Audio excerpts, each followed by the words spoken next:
नमस्कार, आप देख रहे हैं हल्ला बोल टीवी। मैं हूं अंकित आपके साथ। अभी हम मौजूद हैं बीजेपी कार्यालय पटना में और हमारे साथ बातचीत करने के लिए बीजेपी के तेज तर्रार प्रवक्ता अरविंद कुमार जी हैं। अरविंद कुमार जी, आपका हल्ला बोल टीवी पे स्वागत है। धन्यवाद। आप अपना समय दिए और हम लोग को अपनी राय रखने की इच्छा दिए, इसलिए धन्यवाद। आज पटना में आजाद भारत में पहली बार बिहार में सीडब्ल्यूसी की मीटिंग हुई। इसको कैसे देखते हैं आप? देखिए, दो बातें हैं। इनको जो जनाधार खिसक गया है पूरे हिंदुस्तान में और खासकर बिहार में जो कांग्रेस की स्थिति है, वो मैं नहीं कह रहा हूं, बिहार के किसी भी व्यक्ति जो न्यूट्रल है आप पूछेंगे तो बता दें कांग्रेस की क्या स्थिति है। और 30 साल 35 साल से ये लालू जी के बैसाखी के सहारे पे चल रहे हैं। तो ये जमीन तलाशने की मीटिंग है, सीडब्ल्यूसी की मीटिंग नहीं है। बिहार में आकर ये जमीन तलाश रहे हैं, ये देख रहे हैं कि इससे भी जनता कुछ हमारे ओर आकर्षित हो। लेकिन यहाँ तो जनता जान चुकी है, पुरानी कहावत है ना कि शेर आएगा, शिकारी आएगा, दाना डालेगा, जाल में फंसना नहीं। तो निश्चित तौर से यह सिर्फ बिहार की अगर चुनाव है, इनको दिख रही कि कैसे यहाँ कुछ मतदाता हमारी ओर झुके, ये उसकी बैठक थी।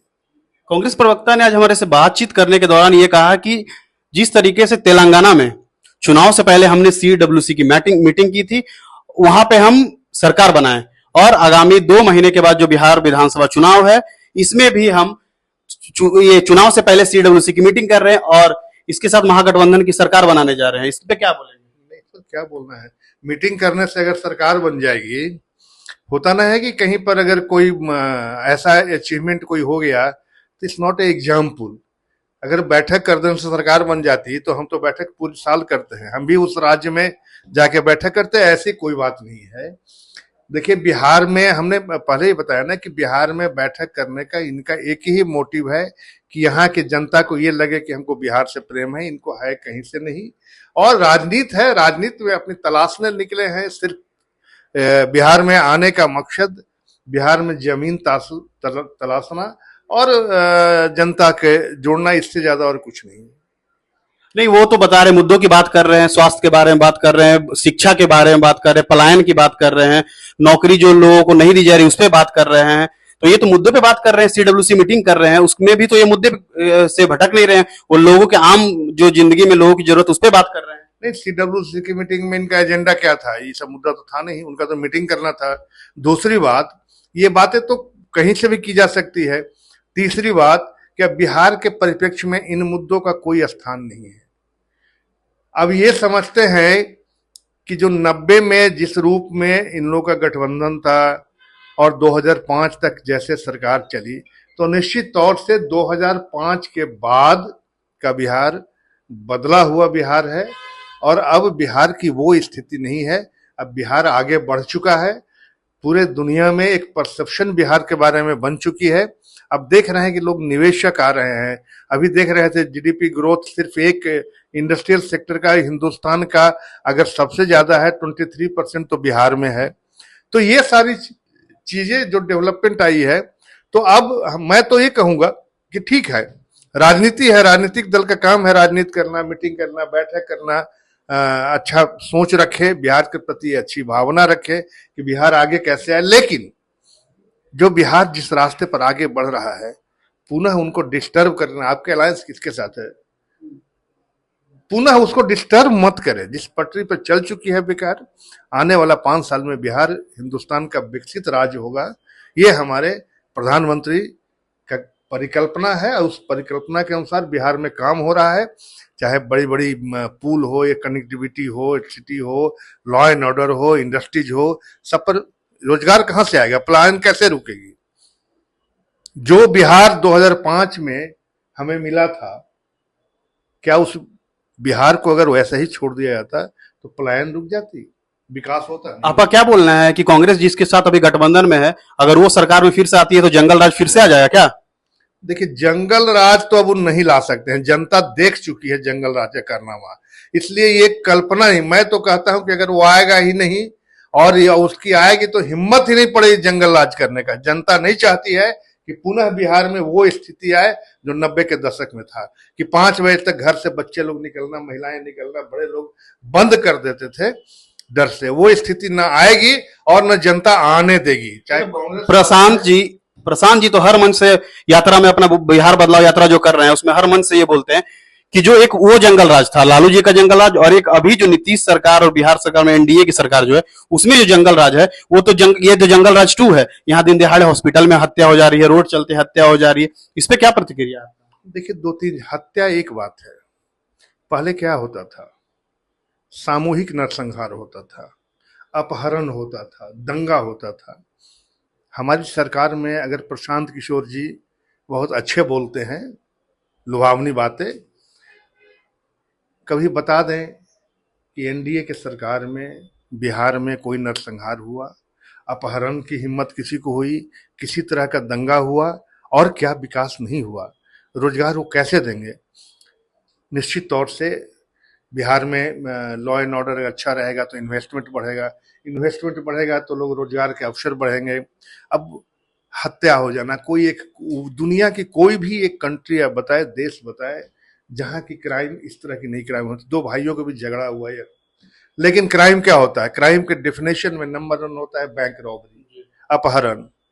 क्या रेशियो रहा है, क्या नहीं रहा है, तो ये भी घटेगी। और सबसे बड़ी चीज है कि जो इसके पहले अपहरण होती थी, क्राइम हो, तो उसका जो मध्यस्थता होती थी एक अन्य मार्ग मुख्यमंत्री निवास में होती है और वहां से छूटती थी।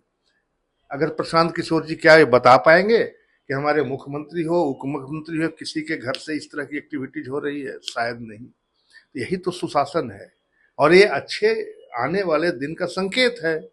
इसलिए बिहार में छिटपुट क्राइम को लेकर परसेप्शन नहीं बनाए, जो पूरे देश में बिहार का परसेप्शन बना है इसको आगे बढ़ाएं। और अगर बिहार में कहा ना कि अगर क्राइम होगी तो वो सजा पाएंगे, सलाखों के अंदर रहेंगे, वो बख्शे नहीं जाएंगे और उनको कहीं से संरक्षण नहीं मिलेगा। प्रशांत किशोर कुछ दिनों पहले डिप्टी सीएम पे आरोप लगाए कि वो एमए का अपना डिग्री दिखाते हैं, तो वो 10वां कब पास हुए, 10 कब पास हुए, इसका डिग्री दिखाएं, प्लस अन्य मंत्रियों पर भी उन्होंने गंभीर आरोप लगाए। इस पे क्या है?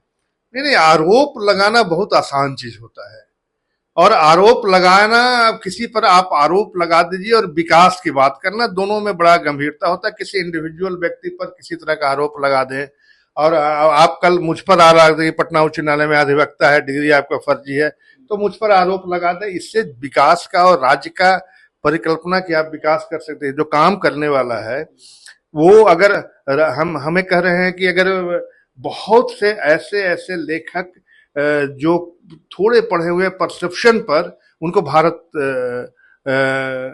स्तर का पुरस्कार मिला, तो क्या वो लिटरेट नहीं थे? तो अनुभव भी एक बहुत बड़ी चीज होती है।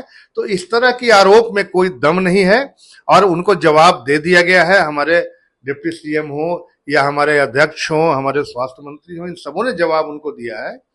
ऐसा नहीं है कि नहीं, विकास करना तो अलग चीज है, लेकिन डुप्लीकेट सर्टिफिकेट देकर गुमराह करना तो अलग चीज है ना। नहीं, डुप्लीकेट सर्टिफिकेट तो कहीं नहीं है। मानद भांति किसमें मिलती है? बोले कि अगर नहीं, बोले अगर 10वां का पास ही नहीं है। यानी जैल सिंह पढ़े लिखे नहीं थे, उनको डॉक्टर की उपाधि कैसे थी? वो मानद उपाधि दी जाती है।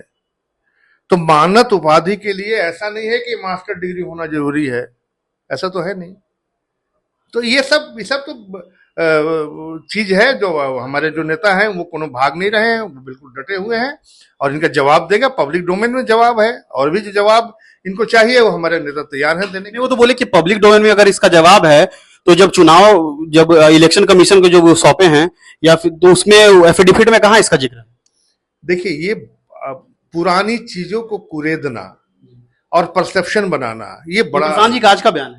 हमें एक चीज बताइए कि नहीं, वो पब्लिक डोमेन, वो पहले जो उस समय का जो उनका था उस पर देख रहे थे, कोर्ट ने जो भी अपना संज्ञान लिया, कार्रवाई हुई। और 20 साल 25 साल आपने तो, हमने सुना है सम्राट चौधरी जी ने कहा है कि उस समय उनके पिताजी के साथ 25 आदमियों को फंसा के जेल में डाल दिया गया था। तो जेल में डाल दिया गया था कि उसकी लड़ाई नहीं लड़ेंगे? लड़े, बेल पर गए, जेल में रहा, बेल हुआ। तो जेल में रहना इज नॉट ए कन्विक्शन, तो सजा नहीं है। इसलिए जेल गए, उन पर एक षड्यंत्र के तहत उनको भेजा गया था, जेल से बाहर निकले, क्या इसमें दिक्कत है? आपे गठबंधन के एक साथी हैं मंत्री सम्राट चौधरी, उनपे 200 करोड़ रुपया का जमीन घोटाला का आरोप प्रशांत जी ने लगाया और तथ्य को साथ लगाया, ऐसा उनका कहना है। उन्होंने कागजात सौंपे, तो क्या अगर उनपे ये मीडिया के सामने उनको आके प्रशांत जी की बातों को खंडित करने का काम करना चाहिए? अगर वो नहीं करते तो क्या सरकार, ये एनडीए सरकार उनपे कार्रवाई करेगी? नहीं, वो हमारे गठबंधन का सम्राट चौधरी नहीं, अशोक चौधरी है। हाँ जी, अशोक चौधरी। तो अशोक चौधरी पर आरोप लगा है। अशोक चौधरी हमारे अलायंस है, अशोक चौधरी को जवाब देना चाहिए और उन्होंने जवाब दिया भी है। मैं आज ही देख रहा था कि मीडिया में 100 करोड़ का मानहानि का केस किया। उन्होंने जवाब भी दिया है। और देखिए, जब आप किसी को छेड़ते हैं कानूनी रूप से कि इस तरह का उनका एलिगेशन लगाते हैं, तो एलिगेशन पब्लिक डोमेन में एक परसेप्शन बनाने के लिए देते हैं, कोर्ट में प्रूफ करना पड़ता है। तो अगर आपने किसी तरह का आरोप लगाया है तो पब्लिक डोमेन में किसी की मानहानि कर देना, किसी के खिलाफ कर देना, ये बड़ा मायने नहीं है। उसके साथ साथ अगर उनको इस तरह के आरोपों कोर्ट में अगर सिद्ध कर दे तो आरोप सही होता है। लालू जी थे, आप याद कीजिए कि चारा घोटाले का रोड पर लाखों लोग रोड पर थे, क्या हुआ? कुछ नहीं हुआ। कोर्ट में मैटर गया, कोर्ट ने उनको कन्विक्शन किया, आज सजा याफ्ता कहने जा रहे हैं। अगर कोर्ट ने उनको कन्विक्ट नहीं करता तो इन मैटर को सार्वजनिक सस्ती लोकप्रियता के लिए नहीं करनी चाहिए। मेरा तो मानना है कि अगर आप एग्रीव्ड हैं तो कॉन्स्टिट्यूशनल प्रोविजन है, संविधान में यह अधिकार है कि भारत का कोई भी नागरिक किसी के खिलाफ वो एक परिवाद दायर कर सकता है। दायर करे, दूध का दूध, पानी का पानी हो जाएगा। अभी आपने सुना अरविंद कुमार जी को, आपकी क्या राय है कमेंट बॉक्स में जरूर दें। आगे की खबरों के लिए बने रहें हल्ला बोल टीवी के साथ। शुक्रिया।